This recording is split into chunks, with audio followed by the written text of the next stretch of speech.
بسم اللہ الرحمن الرحیم۔ جو لوگ نماز فجر کے بعد سو جاتے ہیں، حضرت علی رضی اللہ تعالی عنہ کا یہ فرمان ضرور سن لو۔ حضرت عائشہ کی مشہور روایت ہے، پھر جب مؤذن فجر کی اذان دے کر خاموش ہو جاتا اور فجر طلوع ہو جاتی یعنی صبح کی روشنی پھیلنے لگتی تو آپ صلی اللہ علیہ وسلم کھڑے ہوتے اور 2 رکعتیں ہلکی یعنی فجر کی سنتیں پڑھتے اور اس کے بعد اپنی داہنی کروٹ پر لیٹ جاتے تھے، یہاں تک کہ مؤذن اقامت کہنے کی اجازت حاصل کرنے کے لیے آپ صلی اللہ علیہ وسلم کے پاس آتا تو آپ صلی اللہ علیہ وسلم نماز کے لیے مسجد تشریف لے جاتے۔ حضرت عثمان رضی اللہ تعالی عنہ سے مروی ہے، آپ صلی اللہ علیہ وسلم نے فرمایا کہ صبح کی نماز کے بعد سورج نکلنے تک ذکر خدا میں لگے رہنا رزق کے حصول میں زیادہ باعث نفع ہے، اس بات سے کہ طلب رزق میں دنیا کے کونے کونے میں پھرتا رہے۔ ناظرین، سیدہ فاطمہ رضی اللہ تعالی عنہ بیان کرتی ہیں، میں صبح کے وقت سوئی تھی کہ رسول اللہ صلی اللہ علیہ وسلم میرے پاس سے گزرے اور آپ نے مجھے پاؤں سے ہلایا، پھر فرمایا، بیٹی اٹھو، اپنے رب کی طرف سے رزق کی تقسیم میں شامل ہو جاؤ اور غفلت شعار لوگوں کی عادات اختیار نہ کرو۔ اللہ تعالیٰ طلوع فجر سے طلوع آفتاب تک لوگوں کا رزق تقسیم کرتے ہیں۔ پیارے دوستو، حضرت انس بن مالک رضی اللہ تعالی عنہ کی روایت ہے جس کا ترجمہ کچھ یوں ہے، تلاش رزق کی خاطر نماز فجر سے طلوع آفتاب تک مت سویا کرو۔ حضرت انس سے اس کی وضاحت طلب کی گئی تو فرمایا کہ اس وقت 70 مرتبہ تسبیح تکبیر استغفار کرنے سے روزی میں برکت ہوتی ہے۔ حضرت علی رضی اللہ تعالی عنہ کی روایت ہے جس کا ترجمہ کچھ یوں ہے کہ زمین کی سطح پر کیے جانے والے 3 کاموں کی وجہ سے زمین اپنی تکلیف کا اظہار کرتی ہے، ناحق خون بہنے سے، وہ غسل جو زنا کے ارتکاب کے بعد کیا جائے اور طلوع آفتاب سے پہلے سونے سے۔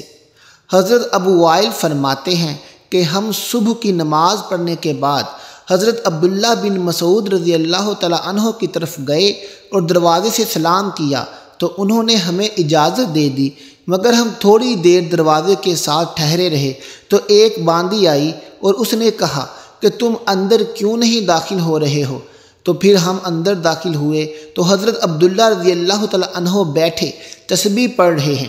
انہوں نے فرمایا کہ تمہیں کس چیز نے اندر داخل ہونے سے روکا ہے جبکہ تمہیں اجازت دے دی گئی تھی؟ تو ہم نے کہا کہ کوئی بات نہیں سوائے اس کے کہ ہم نے خیال کیا کہ گھر والوں میں سے کوئی سو رہا ہو۔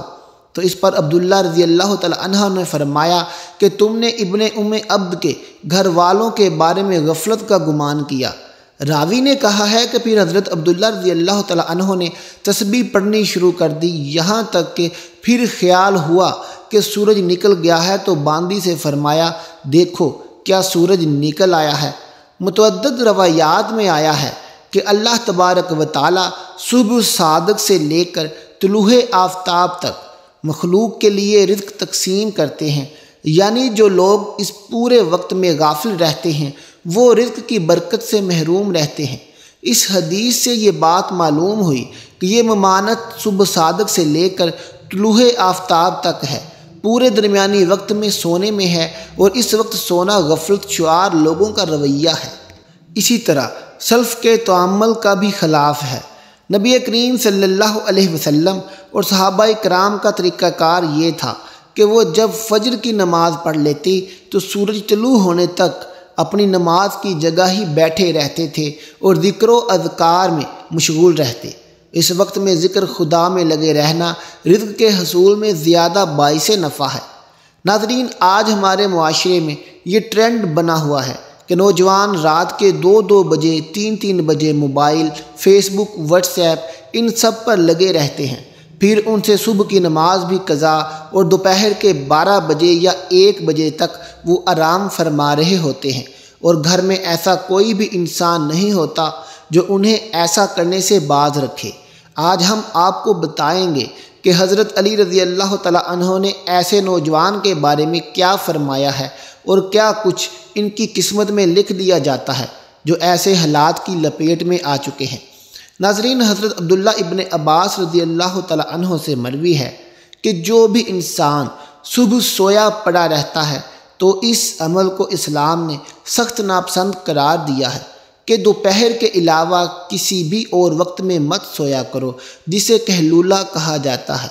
وہ دوپہر کے اوقات میں ہی ادا کیا جاتا ہے، اور یہ عمل ہمارے پیارے نبی حضرت محمد صلی اللہ علیہ وسلم بھی کیا کرتے تھے۔ کہلولہ وہ نہیں جس میں انسان دوپہر میں پیٹ بھر کھانا کھا کر سو جاتے ہیں۔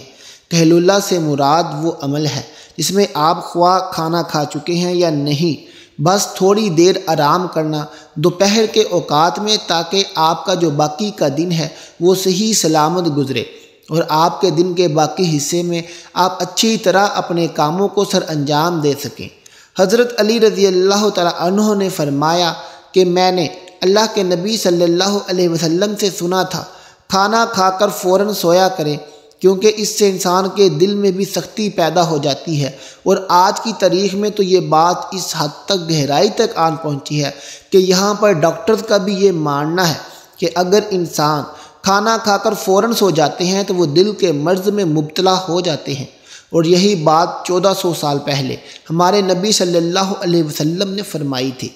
اب آتے ہیں حضرت علی رضی اللہ تعالی عنہ کے اس ارشاد کی طرف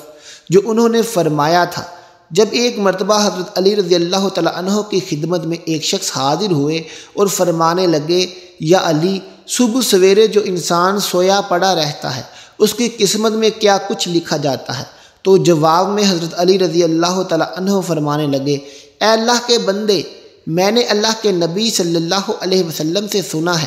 کہ جو بھی انسان صبح کے اوقات میں سویا پڑا رہتا ہے اور وہ فجر کی نماز بھی قضا کر بیٹھتا ہے، اور یا پھر وہ فجر کی نماز ادا کر کے سو جاتا ہے، تو جب فرشتے آسمانوں سے ان کے مقدر کا رزق لے کر زمین کی طرف آتے ہیں اور وہ رزق انسانوں میں بانٹنے لگ جاتے ہیں تو وہ انسان سوئے ہوتے ہیں۔ اسی وجہ سے وہ فرشتے وہ رزق واپس اپنے ساتھ لے کر آسمانوں کی طرف لوٹ جاتے ہیں، اور جب وہ نیند سے فارغ ہو کر اٹھتا ہے، بیدار ہوتا ہے، تب ایسے لوگ رزق کی تنگی کی شکایت کرتے پھرتے ہیں۔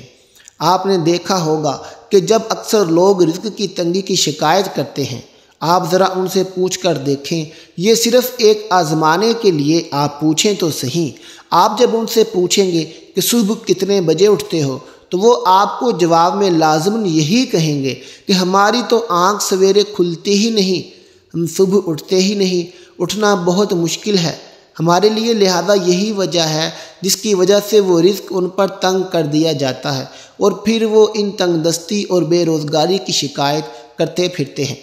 تو ناظرین، آپ سے گزارش ہے کہ آپ صبح سویرے اٹھا کریں، آپ سویرے نماز ادا کریں، اور کوشش کریں کہ مرد حضرات جماعت کے ساتھ نماز ادا کریں، پھر قرآن کی تلاوت کریں، اس کے بعد آپ اپنے دن کی شروعات کریں، پھر آپ دیکھیں کہ کیسا آپ کا دن گزرتا ہے، آپ کے دن میں برکت ہوتی ہے۔ اور جو لوگ 12 بجے یا 1 بجے اٹھتے ہیں، ان کے حالات کچھ یوں ہوتے ہیں کہ ان کے دن کے کام بھی انہیں سمجھ نہیں آتے، وہ یہ جان ہی نہیں پاتے کہ آج کا دن کیسے گزارا ہے، بلکہ انہیں کام میں بھی کچھ سمجھ نہیں آتا، وہ جو کام کرنے لگ جاتے ہیں اور پھر پلک جھپکتے ہی شام اور مغرب کی اذان ہونے لگتی ہے۔ اور جو انسان صبح سویرے جاگتے ہیں وہ اپنے کام بھی بھرپور اچھے طریقے سے سر انجام دے پاتے ہیں، ان کے رزق میں بھی برکت ہوتی ہے، اور وہ ایک پرسکون اور خوشحال زندگی بسر کرتے ہیں۔ ان کی تندرستی کی بھی کوئی شکایت نہیں ہوتی کہ وہ کسی بیماری میں مبتلا ہیں، وہ تندرست ہوتے ہیں، ہر بیماری سے فارغ ہوتے ہیں۔ اللہ پاک ہمیں دین کی مکمل سمجھ نصیب فرمائے اور ہمیں نیکوکاروں میں شامل کرے، آمین ثم آمین۔ ناظرین، آخر میں کمنٹ باکس میں اللہ تعالیٰ کے 99 ناموں میں سے ایک نام ضرور ٹائپ کر دیں۔ ملتے ہیں آپ سے اپنی اگلی ویڈیو کے ساتھ، تب تک اپنا بہت خیال رکھیے گا۔ اللہ حافظ۔